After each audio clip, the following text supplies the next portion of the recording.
Tasavvur qiling, qurilish jarayoni boshlangan, lekin ishlar kechikmoqda. Podryadchiklar yetib kelmagan, texnika yo'q, ishchilar o'z vaqtida joyida emas.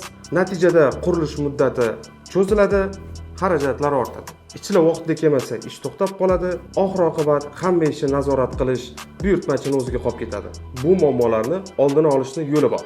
Ish jarayonini tartib bilan tashkil qiladigan mobil qurilish jamoasi bilan ishlash kerak. Mobil qurilish jamoasi nima?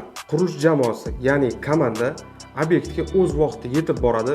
Kerakli texnika o'zida bor, ya'ni chetdan jalb qilib unga vaqt sarflab o'tirishmaydi. Qurilishga kerak bo'ladigan hamma materiallarni logistikasini o'zligi hal qilishadi. Ishlar jadval bo'yicha aniq yuritiladi, shuning uchun ham obyekt o'z vaqtida topshiriladi. Bizni GoCap inshoot jamoasi o'zini texnikalariga ega, yuqori malakali mutaxassislari bor.